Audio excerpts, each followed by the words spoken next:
Habib is everything a person should want to be in life. She is so smart, she is so beautiful and hilarious, and she is so my best friend. Mai is one of those people where you just never ever want your time with her to end. So today, I invited her to my home north of Toronto, far away enough from where she's currently living, so that maybe she would just stay. Forever. Mai Habib is a journalist and news anchor, but more importantly, a lover of life. Her catchphrase is simply, keep smiling, and around her, it's impossible not to. How are you? Oh, it's so great to see you. It's good to see you. Do you realize that this is the best possible thing I could be doing? Sunday's fun day. I love it. Hi, I'm Mike Valente. This is Valente'S Variety, and here's my time with Mai Habib. Mai Habib, how are you? Michael, I'm so good. You are the wonderful Mai Habib. No, I'm not. You are the wonderful Mike Valente. Well, it's so nice to see you. And I saw you putting on makeup before, and I say, what a waste of time. Stop that. You're a natural stop that. beauty. You stop that. You know how I feel about compliments, Michael. You're a natural beauty. You stop that. Me, I have no makeup, and the people watching at home say, no kidding. Yeah. Right? No, you've got the blue eyes. I always call you Mikey Blue Eyes. That's true. I think there was a movie and it was Mickey Blue Eyes, and I transformed that a little bit. And he those did something blue with a eyes. prostitute. Yes, and that is why I call you Mikey Blue Eyes. I'm happy you came here to do this, because everyone should see who you are. Stop that. And you flew in just for this, didn't you? I did, yes. I caught a flight yesterday from Ottawa, the big old capital, the big O. Technology is mind-blowing. Also, do you know that your boarding pass can be on your phone? It's gotten there. So you check in online, thank you Air Canada. So I walked past and the lady was like, oh yeah, you can just go straight to security. I'm like, holy cow, this is amazing. So I go, this is 7 o'clock in the morning. I'm quite tired, it's been a long week. And I get in the line for security and the guy looking at my boarding pass trying to scan it is like, you are not. And he started saying that. And I'm like, oh my God, there's something wrong with my boarding pass. They think I'm a terrorist. My last name's Habib. Oh my God. And then he starts saying, you are not Mai Habib from CFRA. Come on! I swear to God. I was like, it's 7 o'clock in the morning. And I don't look like I want to be Mai Habib from CFRA at 7 o'clock in the morning. That's gotta be a nice moment. It was a very nice moment. He was like, oh, I always wondered what you look like. I was gonna Google you. Get on the Google. And he was like, I don't know too many Habibs in Ottawa, but I was wondering which family you're from. And I explained we're the Habibs from Toronto. It's a known thing now. That's true. And then he let me into the priority line. And then he was like, she's priority, and opened up the safety belt or whatever those things are called. Celebrity coming through. I was like, and I'm not a priority kind of a person, but yeah, it was a good start to the trip, I think. Right away, I was like, you know what? This is gonna be a good trip. How is Ottawa? Do you like living in Ottawa? Yes, it's quite cold. It's a lot colder than Toronto. That's true. It is, it's a very so beautiful city. It is so beautiful, and there's so much history there. And there's a lot of outdoor things to do, which is very nice, because I'm quite outdoorsy. That's true. So it is quite nice. It's cold, and I don't do well with cold. Right. So I don't like that part of it. You like the heat. I do like the heat very much. You told me before that a lot of people that you associate with just think you're tanned. Yeah. But I think it has something to do with your ethnicity. Yes, there is a slight connection. Right. Yes, my skin grows out this color, believe it or not. Right. Yeah, when I was living in Cornwall, Ontario. Beautiful Cornwall. Yes. The bustling metropolis of Cornwall, Ontario. I called you the cornball from Cornwall. Yes. And I feel like that stuck. It did stick. I think I changed my Facebook name too, Cornball in Cornwall. And lost a lot of friends in the process. Yes, but gained many. That's true. Respect you gained. Yes. Yeah. Anyways, yes. Yes, when I was in Cornwall, I guess the tanned skin thing isn't very common in Cornwall. And I'd be out with friends and people would be like, so did you just get back from vacation? Like, you're like, really? I'm like, no. What salon do you go to? I know. This is au naturel. I know. That's true. But you're proud of that. Of being a tanned woman. Yes, we can, America. Yes, we can. Yes, I am very proud of being Egyptian. It's, my family's Egyptian. I speak Arabic, which is a useful language at times. Right. That's pretty much all I got. We That's built the enough for me. pyramids. Yeah, we did some great stuff back in the day. Yeah. And today we can't have a functioning democracy for the life of us. So really, So it's all winning. good. Hashtag winning. That's right. If you could go anywhere in the world, Yes. where would you go right now? You know, probably Morocco. Morocco. No. What an interesting choice. Or Turkey maybe. I really want to go there. Mm-hmm. Iceland was high up on the list, but You went there. I conquered that. Yes. Now, didn't you say that they're very chill there? Like, no pun intended, but they're very, like, Yes. laid back. Yes. Just say, hey, have a good time. To a point of like not caring. Like Right. to a point of like you probably should care about what's going on. Like there's a fire and it's like it's the There's a equivalent fire? of Jamaica, but like the Scandinavian Right. or like the European Jamaica where it's like it's the island man. Yeah. But not. But in Iceland. Yes, and very Right. white. Nothing bothers them. That's great. We didn't see a single fight. You know, here you go out on a Friday night, You're gonna someone see gets it. stabbed. I know. What? That doesn't happen in Iceland. There's like no murders in Iceland. Let's keep the energy up. Man. Yes. Let's not get so down. This got morbid really quickly. I've always wanted to fall in love in Prague Oh! because then I could call her my checkmate. Oh, That's a- Michael. But see that Well, let's go. I will be your wing woman, and you can be my wing man. you are an excellent wing woman Yes. because you are just the bee's knees. People, this part of this is Is that a good thing? I don't know. that's a very good Okay, thing. all right. If you and I went into a bar or Yes. a party, Yes. we would break that thing down, Let's try it one day. right? Yes, I'm on. You're on. Whenever I'm out on the street with you, not necessarily on the street, but wherever I am with you, even here, Yes. you bring the energy. No, Michael. Yeah, no, stop it. Take a compliment. No, For the love of it's God. feeding off each other. Positive energy feeds off positive energy. That's all true. I'm saying.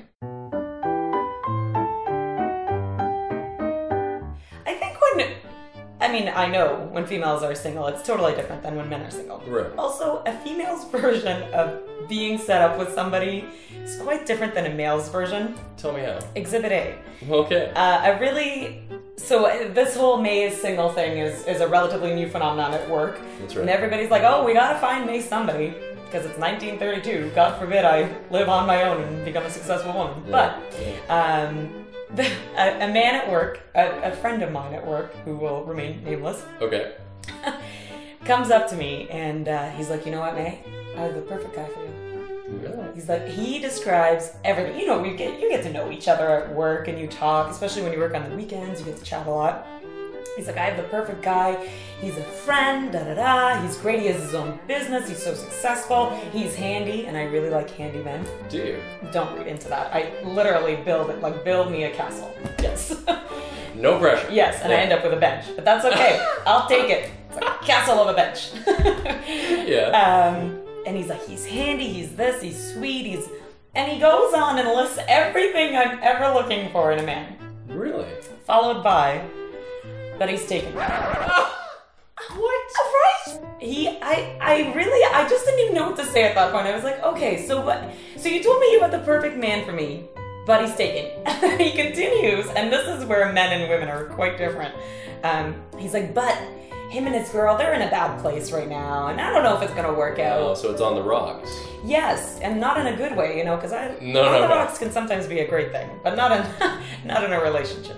And then 2 days, not even 2 days later, I got a text from said friend at work. Okay. The one trying to set you The up. one trying to set me up, yes. So I didn't, he even showed me a picture of him on the Facebook and the whole shebang. On the Yes, Facebook? on the Facebook. Yeah. I'm And with the the times. WW, you dial it The up. Google. Get on the Google. And he... It's hard to believe that we're part of this generation. We're old souls. We're old souls. Yeah. I'm an 85-year-old. Really? I have accepted it. Wow. Yes. Okay. Well, it shows. You look great if you're 85. It's the cream on music. It's a little. And so I get this text, and he says, I don't think it's going to work out between you and the guy that I was trying to set you up with. He just got engaged. Oh. I was like, that escalated quite quickly. From going to on the rocks, and I possibly want to set you up with your dream woman that I work with, to now they're getting married. Wow. And that is why men and women, I don't understand why God, you want to talk about a real tease. God is teasing us all, thinking that men and women actually get along.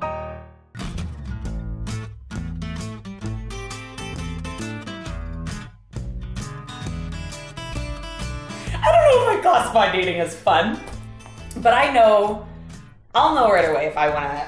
Right. If I wanna, like I went on one date recently. Yes. And very, very nice man. Very nice man. We were talking, laughing, and then we started talking about traveling. And traveling is such an important part of my life, and I think it to be an important part of anybody else's, in my life's life.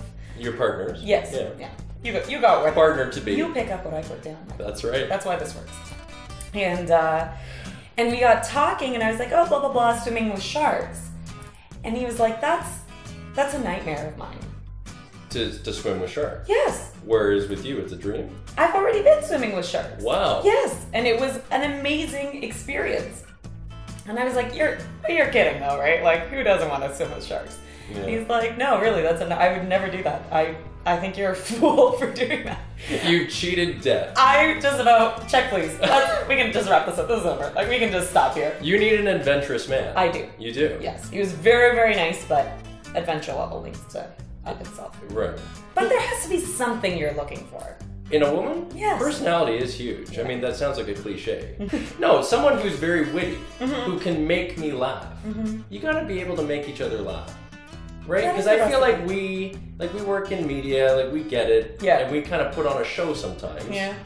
Look at where we are. Yeah, exactly. But we can put on a show in the relationship. Sometimes you just want to watch the show.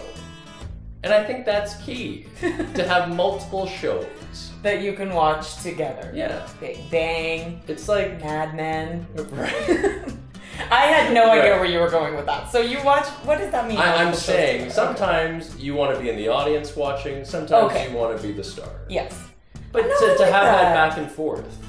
I like that. I like each that. other. Make each other and laugh. Support each other. Support your partner to being on stage and being that person, whatever their light may be, right? Everybody has a different way of shining. Yeah, you should be able to bring out the best in your partner. And if you don't, you know something's wrong. Here's a quote for you, okay? Oh, I love quotes. I think that you're going to like this. Okay. Everyone deserves to be with someone who would jump fences for you, not be on the fence about being with you.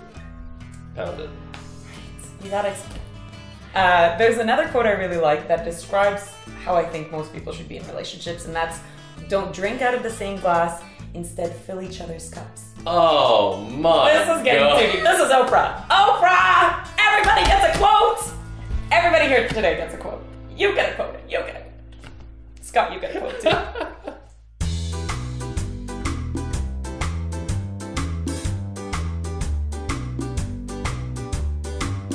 In your mind, do you ever have pressure that, oh, you shouldn't be single at this age? Yeah, the Egyptian thing plays into that also, where it's like, oh, you're not married. Yeah. Right. That, I don't know what culture that was, that accent, but every collective event ever, it's like, oh, that's true. It's like I feel bad for you, and I I'm know. like, I feel bad for you, lady, Really? No, that's not true. That's a little not cruel. true. But we're 25, 26.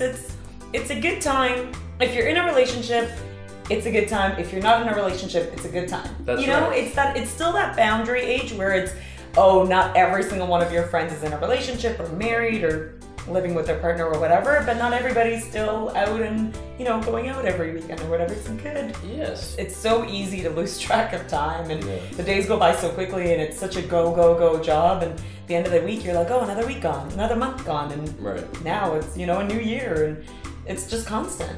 It worries me. Yeah. Because sometimes after a long week, it'll be like a Friday night, all I want to do is take the train home and watch The Good Wife. That worries me. I feel like we both thrive on positivity. Yes. And we thrive on, we're big schmoozers. I love the schmoozing. Schmoozing, I wish that could be my job. Right? That is the best time in the world. With anyone. Yep. Anyone. Yeah. And old, young, man, woman, anybody. Absolutely. We love talking, and you, Mai Habib, have schmoozed with political people, haven't you? I love the schmoozing. Yes. Yeah, more recently I've gone back to school in the capacity doing your that master's. I'm back in. Yes. That's what I'm doing. And there's a lot of events and stuff, and the field that I'm in, you're schmoozing with a lot of diplomats and, rubbing shoulders with a lot of big names, and it's been great. I've loved it. Met the charades the other week. The charades? The charades, we're like this now. I go over for dinner every Friday. It's great. I took one picture. Yeah. So you work at CFRA in Ottawa, Yes. radio station in Ottawa, and you're a news anchor there, a wonderful news anchor. And this past October, there was of course the shooting of Corporal Nathan Cirillo, which is such a tragic day for this country. Yeah. And you were working that day. Tell us about how you dealt with that. It really does go into this black zone. Like you just, I mean, you have to go. So at some point you're gonna have to switch on the mic and say what's happening, but it's very different when you report on breaking news when you yourself are in that situation and when you're telling other people to stay away from windows. Meantime, you're looking out your own window, worried that you're gonna see a shooter or a shooting. So I was just going on to do my 10 a.m. cast. Somebody ran in from Master Control and just said, we're not going to you for weather. We're like, it's done. We're done. And I just had to switch my mic off. And then that's it. And then we went into the abyss for a good 10 hours. We were under lockdown because we're right in the Byward Market, which is usually quite a lovely location to be. But that day was quite scary. Of course, we sent 2 reporters out. Again, quite scary to be sending your colleagues out into, for lack of a better term, as close to a war zone that we'll hopefully ever get here in Canada. You know, and police are yelling at them to move out of the way, and there's a loose shooter, and we didn't know how many shooters there were. You know, at one point, police were saying it could be 2 or 3. So I'm going on air. You know, my first newscast, I was shaking. You know, you're tweeting about this, and then you go on air, and I'm saying, first off, if you're listening to this, please get away from any windows, get off roofs, you know, get away from anywhere that a bullet can go through. To be honest, what was more difficult were the days after. We're learning who died and learning about Corporal Nathan Cirillo and learning about, you know, Kevin Vickers and how he killed him. And if you saw how many flowers, how many paintings from children in schools and, you know, how many just ordinary people who just felt for a man who came to work guarding, ironically, our National War Memorial, which symbolizes really war no more, and at the Tomb of the Unknown Soldier. And there it is, he lost his life. And it really, I mean, I hate to say it, but it united Ottawa and it united Canada. So there is some good that comes out of it, but it's a shame. And there were kids riding bikes on my way home, and I just was like, you know what? We're gonna be okay. One man's dementia, you know, doesn't speak for everybody. So we're going to your elementary school? Yes. How many years? Was this a J to 5 or a J to 8? J to 8. Okay. There's also something called a J date, but that's different. Right, I've tried that, yeah. Apparently the whole not being Jewish thing doesn't really fly too well. Right. I'll have to stick to plenty of fish. Did you know I didn't go to JK? No way! I skipped it. You just went straight to kindergarten. Well, I have a late birthday right at the end of December. Oh, so yeah. because I was kind of behind that way. Right. Not mentally, just in the calendar year. You couldn't help that. Right. I went to something called Play and Learn. And that I did. You would. You would be my one friend who went to something called Play and Learn. That's it. And so what do you do? We play and we learn. What do you think? Isn't that what you do in kindergarten? It's not false advertising. And then I just went to SK. I guess, I don't know really what the thinking behind it was. You were just that smart. But as you know, at that age, you don't really make decisions for yourself. If your parents say you're doing something, you do it. Mom. Yeah, you listen here, Mama. That's right. We, the municipal election, we voted here. Yeah. And you go into the gym where you had so many years there, you feel like a giant. I know. And you see the lockers and the hooks. It's like you're towering over them. I know. Even these walls, like when you were a kid, you only came up to like here. That's right. This was it. And so you were up to here. You were window length. Yeah. This is where I had grade 8, right in here. No way. Yep. This classroom? This classroom. Mrs. Lelly. Oh, I hope it's not graded anymore. They have like big words that say food. And I know, if that's the curriculum for grade 8, they got issues. This is a story that was hilarious at the time. Okay. So we did like track and field, right? Like most schools do. Yeah. There was like a long jump pit over there and whatever. We did the 100-meter sometimes on the field, but other times we did it over here, which is where we're going right now. Okay. And so anyway, I was pretty fast. Look at me. I'm pretty limber. The slender helps. Yeah, the aerodynamics, definitely. That's right. Yeah. I was very lanky at the time as well. Yeah. And so whatever, I'm like, yeah, I'm gonna try out for the 100-meter. So, right here, at the start of basically where this brick ends, this wall, we dashed from like pretty much this line here, straight down, okay? So there's probably about 6 of us, we're like this, ready, set, mark type thing. one of the girls in my class Yeah. is at the other end timing it. Yeah. Okay? So we all line up. There was a false start. I was gonna leave that out of the story, but I included it. Okay. But after that, we were Yeah. fine. Yeah. On your marks, get set, go. We take off, okay? Yeah. And I run the 100 meters down. By the time we get to the other end, they stop. I win the race. Amazing. Right. And she stops the clock, this one girl, Christina. Yeah. And the time in 100 meters is 9.72. Seconds? Yes. Now wait. Who are you? That's right. The world record at the time from Donovan Bailey was Yeah. 9.84 or something. I'm like, how is that true? But no one noticed. And this myth began to grow that I was like the fastest kid in school, That's possibly not a in the myth. world. That's not a myth. That was real. What I'm leaving out, May, Oh. the sad part is, she started the clock late. Of course I had the world records. She was twirling her hair or something. Incompetent grade 8 girl. It was hilarious. That is But that amazing. lasted for a lot of grade 8. And Really? I gotta say, I think that's when I peaked. You were a legend. Everything's been downhill since. Oh yeah. So many great memories here. We played mini sticks here against this wall. What's mini sticks? Really? Is that a Oh, you're hockey so thing? foreign. Is, God bless you. is it a hockey You're thing? so foreign. The mini hockey sticks. So what's Wait. hockey? Yeah, but it's called mini sticks. That's what we refer to it as. Michael, it's called hockey in this All right. country. Sorry. Were you a brainiac in like elementary school? Nah. No. No. What did you do at like recess? I was good for nothing. What are you talking about? I was You're good so for hard on talking. You know yourself. what? Every time my mom would go in for, parent teacher stuff, Yeah. they'd be like, May's great, she's so nice to everybody, but she talks so much. I've always been like this. Yeah, but that's fantastic. Is it though? Yeah, come on. Even on my report cards it would say that. Do you have any friends from elementary school still? No. Absolutely not. No. I cut them. They were cut.